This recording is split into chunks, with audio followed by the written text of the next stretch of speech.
বিসমিল্লাহির রহমানির রহিম।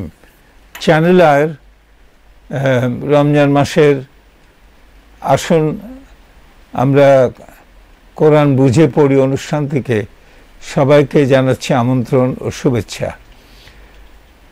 আমরা এ পর্যন্ত যে ভার্সগুলোর কথা বলেছি সেখানে বিজ্ঞানের কথা ছিল না। আজকে প্রথম আমি একটা বিজ্ঞানের কথার অবতারণা করব। অনেকের মনে ধারণা যে কোরআন তো কোরআনই, ইহজগৎ এবং পারলৌকিক জগৎ সম্পর্কে কথাবার্তা আছে, এটা তো বিজ্ঞানের বই না। না, এটা বিজ্ঞানের বই না। এখানে থিওরি অফ রিলেটিভিটি বা কোয়ান্টাম মেকানিক্স বা এটা ক্লাসিক্যাল মেকানিক্স খুঁজলে এটা হবে না। কিন্তু বিজ্ঞানের উপর এত জোর দেওয়া হয়েছে যা বললে অবাক হতে হবে। এবং এখানে তাহলে লোকে বলবে বিজ্ঞানটা বলা হয়েছে কিভাবে? বিজ্ঞানটা বলা হয়েছে অধিকাংশ জায়গায় যে জিনিসগুলো আয়াত হিসেবে বর্ণনা করা হচ্ছে সেগুলো বিজ্ঞান ও প্রযুক্তি সংক্রান্ত। তো আমরা একটা এক্সারসাইজ যদি আপনারা করেন যে সূরা ফাতিহা থেকে শুরু করে সূরা নাস পর্যন্ত 6666 বা এখন কম বেশি হয়েছে এতগুলো আয়াত আছে আমরা বলি, কিন্তু আল্লাহ তাআলা এই কোরআন শরীফে আয়াত শব্দটা কোন কোন জায়গায় ব্যবহার করেছেন। সূরা ফাতিহা যায়, সূরা ফাতিহাতে আয়াত শব্দ নাই। আবার তাহলে অন্যগুলোকে কি বলবো? ভার্স বলি, চরণ। এরকমভাবে যেতে যেতে যেতে যেতে একটা জায়গায় পেলেন যেখানে কথা আয়াত আছে, ওইটা একটা ডট দেন আর ওইটা নাম্বার দেন যে এত নম্বর সূরার এত ভার্সে আয়াত কথাটা আছে। এইভাবে যদি আপনি যান তাহলে দেখবেন কয়েকশো জিনিসকে আয়াত বলা হয়েছে। এবং সেগুলোর মজার কথা হলো সেগুলোর অধিকাংশই কিন্তু বিজ্ঞান ও প্রযুক্তি সংক্রান্ত। তা আয়াতের মানে হচ্ছে নিদর্শন। তো এই বিজ্ঞানই হচ্ছে আল্লাহ তাআলা বিজ্ঞানকে তার নিদর্শন, তার টিপসই হিসাবে ব্যবহার করেছেন এবং এইটা বলেছেন। এই এক্সারসাইজটা আপনারা করে দেখবেন। আমি প্রথম আজকে একটা বলবো আয়াতের কথা, তাতে বুঝতে পারবেন যে বিজ্ঞানকে আয়াত হিসাবে তিনি বর্ণনা করেছেন। এই যে science, SCIENC, science is the sign. ব্যাংকে যে সাইন করি SIGN, তো science is the sign of Allah. এইটা যদি আপনি এটা মনে করেন যে আল্লাহকে আমরা দেখি না, কিন্তু বিজ্ঞান যে জগৎ, সেই জগতে তার টিপসই রয়েছে, তার নিদর্শন রয়েছে, তাহলে কিন্তু এটা বুঝতে অসুবিধা হয় না যে কোরআনে বিজ্ঞানের উপর গভীর গুরুত্ব আরোপ করেছে। একটি সূরার কথা বলছি, এখানে আয়াতের কথা বলা হয়েছে, সেটা হলো 2:164। আমি আরবিটা প্রথম পড়ছি।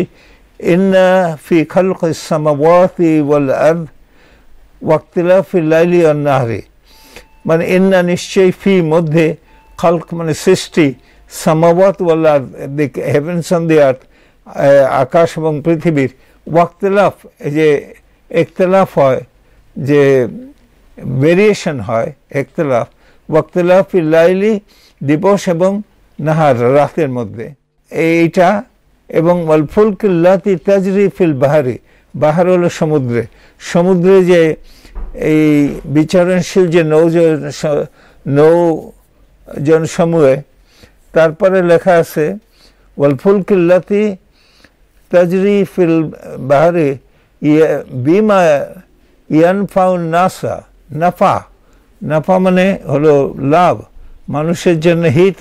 অর্থাৎ আকাশমণ্ডলীয় পৃথিবীর সৃষ্টিতে, দিবসের রাত্রির পরিবর্তনে যেটা মানুষের হিত সাধন করে, তার শুদ্ধ সমুদ্রে যে নৌচলগুলো করে সেগুলো।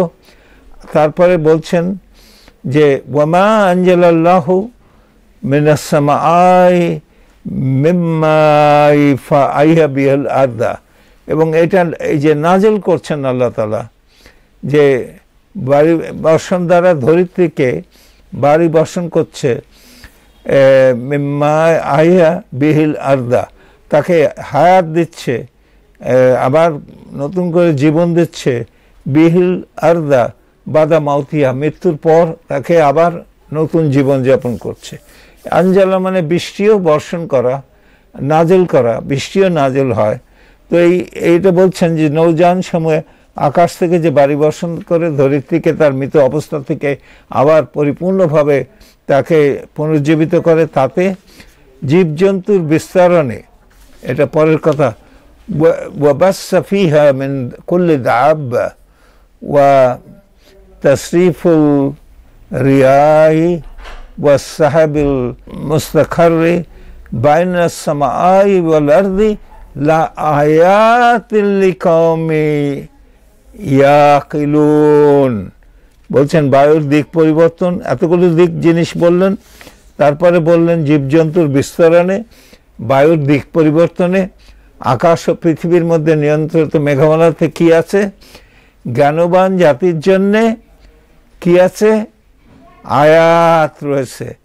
আয়াতিল লিকাওমি ইয়াকিলুন, আকলওয়ালা লোক, ব্যাকল লোকদের জন্য কিন্তু কোনো শরীফ নয় মোটে, এটা বহুবার বলা হয়েছে। এই যে লিকাওমি ইয়াকিলুন, যারা আকলওয়ালা সম্প্রদায় তাদের। তো এই যে জ্ঞানবান লোকের জন্য এতগুলো জিনিস বললাম, এবার আমরা একটা ছোট্ট অ্যানালিসিস করি। এইটা কোন ব্রাঞ্চ করে? আকাশমণ্ডলীয় পৃথিবীর সৃষ্টি, এটা কসমোলজি। দিবারাত্রির পরিবর্তনে মানুষের হিত সাধন করে, এটা হলো মেটেরিওলজি বলতে পারেন, ওয়েদার সায়েন্স। সমুদ্রে বিচরণশীল নৌযান সমূহে এই আর্কিমিডিস প্রিন্সিপাল, আকাশ থেকে বাড়ি বর্ষণ করবার পর মৃত ধরিত্র আবার তার জীবন ফিরে পায়, এটা কোন সায়েন্সে পড়ে এবং সব কিছু জন্মায়? যদি বলেন এটা বটানিক্যাল সায়েন্স পড়তে পারে, এটা এটা বায়োলজিক্যাল সায়েন্স এটা হতে পারে, এবং জীবজন্তুর বিস্তরণে সেটা জুওলজিক্যাল সায়েন্স, বায়ুর দিক পরিবর্তনে বা মেট্রোলজিক্যাল সায়েন্স, আকাশ ও পৃথিবীর মধ্যে মেঘমালা যে এটা মেট্রোলজি। তো এই যে সায়েন্সগুলোর কথা বলা হলো, এই যে বিষয়গুলো, সেই বিষয়গুলো বলছে, এই বিষয়গুলোর মধ্যে জ্ঞানবান জাতির জন্য নিদর্শন।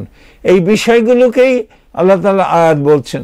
তার মানে যে আয়াত দ্বারা যে ভালোবাসার কথা বলা হয়নি, দয়ামায়ার কথা বলা হয়নি তা না, কিন্তু সমস্ত যেখানে যেখানে আয়াতের কথা বলা হয়েছে কোরআন শরীফে, সব যদি একত্র করি তার অধিকাংশই হবে বিজ্ঞান ও প্রযুক্তি সংক্রান্ত। সুতরাং বিজ্ঞান ও প্রযুক্তি আল্লাহর আয়াত, নিদর্শন। আমরা যতই বিজ্ঞান ও প্রযুক্তি ভালো করে চর্চা করব, ততই আল্লাহর নিদর্শন ভালো করে বুঝতে পারবো। এই কথা বলে আজকের আলোচনা এখানেই শেষ করছি। আল্লাহ হাফিজ।